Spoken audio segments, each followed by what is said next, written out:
Hello and welcome to EduSathi. We'll do the last part of geometry and we'll be doing three-dimensional figures in this. Basic three-dimensional figures include rectangular solids, cubes, cylinders, spheres, pyramids and cones. In this section, we'll look at some properties of rectangular solids and right circular cylinders. So the first thing that we'll be looking at is a rectangular solid. It has six rectangular faces called as faces as shown in the figure. So what you have here is it has six rectangular surfaces known as faces. Adjacent faces are perpendicular to each other. So adjacent faces, whatever you'll have, will be perpendicular to each other.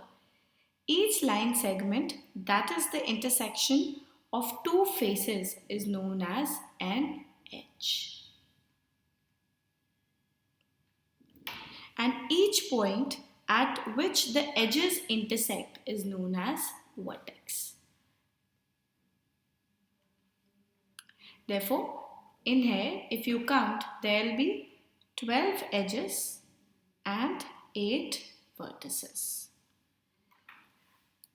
So, a rectangular solid which has 6 faces, all the faces perpendicular to each other, forming 12 edges and 8 vertices forms a rectangular solid which is also known as cuboid. The dimensions of rectangular solid are length, width and height. Now, if I calculate the volume of such a rectangular solid, that will be given by L into B into H. So, height into width into the length would give me the volume of a rectangular solid. The surface area of a rectangular solid is the sum of areas of all the 6 faces and would be given by twice LB plus BH plus HL. So this is the sum of all the rectangular faces. That is giving me the total surface area. The lateral or the curved surface area is the area of the 4 walls only. So if I do not take the area of the base and the top, what I'll be left with is the area of the 4 walls, which will be LH plus HB done twice. So if I just subtract LB from here, what I'm left with is the lateral surface area. There will be face diagonals and body diagonals. There are 12 face diagonals, 4 of each type, and there are 4 body diagonals. The length of all of the 4 diagonals are equal. The length of the body diagonal is given by under root of L square plus B square plus H square. So body diagonal is from here till here. This vertex joined with this. So this is what a body diagonal is. And face diagonal on each face, if you join the opposite vertex, you will get a diagonal. Now, the length of the face diagonal will depend upon which face are you looking at. So it will be given by Pythagoras formula and it will be under root of L square plus B square if you are looking at top and the base. It will be under root of B square plus H square if you are looking at one of the vertical faces, and it will be L square plus H square if you look at the other vertical face. So this is the thing that you need to remember so as to solve the question related to cuboid. Now, if in a rectangular solid, all the 6 faces become equal, that becomes a case of a cube. So a rectangular solid having 6 square faces perpendicular to each other. So length is equal to width is equal to height, and all of them are given by A, which represents the edge length. Now in such a case, I'll be just replacing the things and I'll be getting the formulas as A cube. The total surface area is given by 6 times the area of one face, which is A square, 6A square, 4 times the area of one face, which is A square, giving me an answer of 4A square. The length of all the 4 body diagonals is given by root 3A, and the length of all the 12 face diagonals is given by root 2A. The length of each face diagonal is root 2a. The length of each body diagonal is root 3a. Let's look at an example related to cuboid. In a rectangular solid depicted below, HI is 5, IJ is 12 and JK is 3. So you have length, width and height. The area of rectangle HGKJ.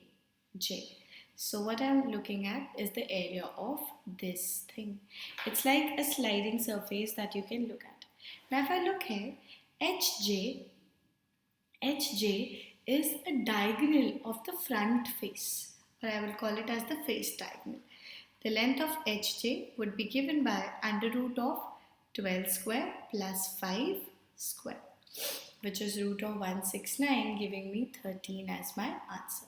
So HJ is 13. Now if you look from a side, this will look like a rectangle to you.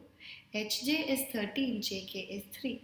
So the area of this surface would be length into width, or which is given as 13 into 3, giving me 39 as my answer.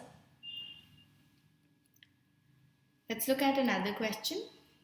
The question is, if the width, depth and the length of a rectangular box were each decreased by 50%, then how much percent would the volume of the box decrease? Now, in these cases, it is always easier for me to assume the values and start with the question. So I'll assume the length, the width and the height, all of them to be equal to 10. So what will be the volume initially? A cube or 10 cube, which is given by 1000. Now the new length has been reduced by 50%. So that means it is 5. The new width is also reduced by 50%. The new height is also reduced by 50%. So the new volume will be length into width into height. So the new ones, which will give me 5 cube 125 as my answer. So from an initial value of 1000, I've come to a final value of 125. So the percentage drop would be given by final value minus initial value over initial value into 100. I know it's a decrease, so the answer would be negative. So 125 minus 1000, which is 875 over 1000 into 100, giving me 87.5% as my answer. Moving to another example. If a cube has the same volume as the surface area. Now it is not saying total surface area, it's only saying surface area. So what is the volume of a cube? A cube is equal to its surface area. So 4a square. Then the length of each side is, when it is possible. Just look at it.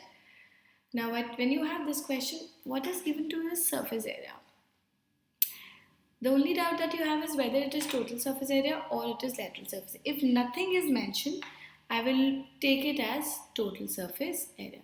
So I'll write a cube as 6a square, or I'll write a as 6. The length of each side that I get is 6, giving option number D as my answer. So what I have is a cube is 6a square. I can cancel a square, giving me a is equal to 6. Okay, let's move ahead and let's look at a circular cylinder.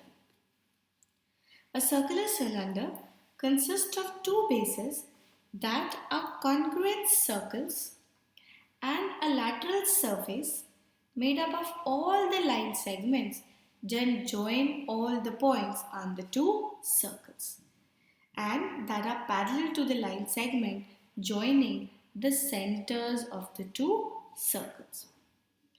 This line segment, which is joining the centers of the two circles, is known as the axis of the cylinder.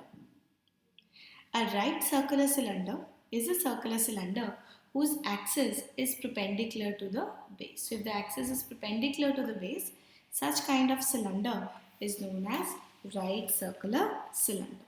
And for our purposes, we'll be only talking about right circular cylinders. So the two things that you need to understand is the radius and the height. So if the two things are given to you, you can find out the areas and the volume related to cylinder. So if I have to find out the volume, it will be given by pi r square h. Now in here, h is the height of the circular cylinder with a base radius of r. So this gives you the volume. The surface area, I'm talking about the total surface area. In general, surface area means the total surface area of a right circular cylinder is the sum of its areas of the two bases and the lateral surface area. So the lateral surface area is given by 2 pi RH plus 2 times the area of the base and the top. So I have area of the base and the top as pi r square, double of it added to the lateral surface area, giving me as my answer for the total surface area or just the surface area. Let's look at the question. A cylindrical block of cement fits perfectly in a rectangular container with a dimension 2 yards by 2 yards by 10 yards as illustrated. So it's a rectangular container. This is 2, this is 2 and this is 10. And it fits perfectly. It will only fit perfectly if the diameter of this cylinder is equal to the side of the cylindrical block. So that means the diameter of the cylinder becomes equal to 2. Or I would say the radius is equal to 1. Find how much of the liquid could fit in the empty space of the container. So I have to find out the volume of the empty space of the container. That will be given by the volume of the rectangular block minus the volume of the cylinder. So volume of the rectangle is given by length into width into height. So this will be 400 minus. I can easily see my answer. Volume of cylinder is given by pi r square. Now the radius of the cylinder is 1 square. The height of the cylinder is equal to the height of the rectangular blocks, giving me 400 minus 10 pi as my answer. Let's talk the case about the circular cone. This is how a circular cone looks like.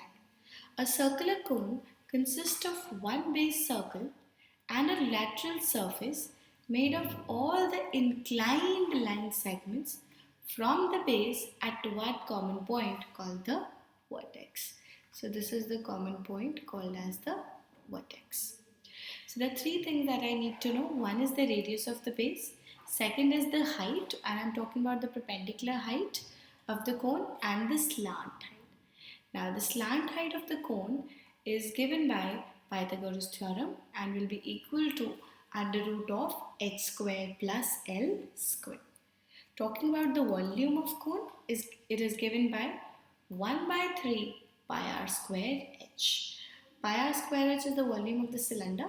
Multiplied with a fraction of 1 by 3, I'll get the volume of the cone.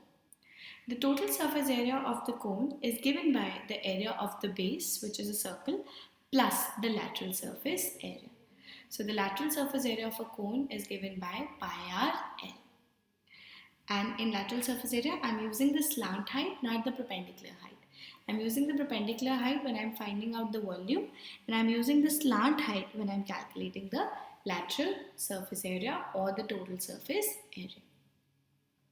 Similarly, if I talk about a case of sphere, a sphere is collection of all the points in space which are at fixed distance from the center in the space.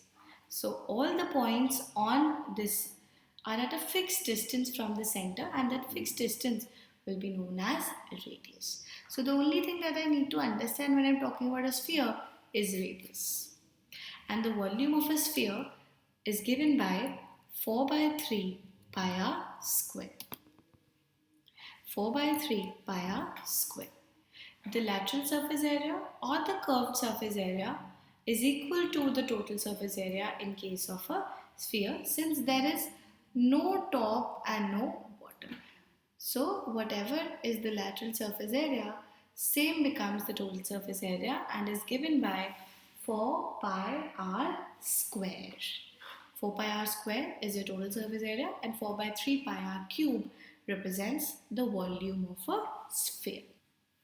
And with this, we complete our topic of geometry. I hope you have understood the concept of 3D figures. Thank you so much for watching the video. Please like us and subscribe us at our YouTube channel to get more videos, and like us and follow us on Facebook and Twitter to get more exam related updates. You can also visit our website edusathi.com to practice more questions on this topic. All the best for your preparations.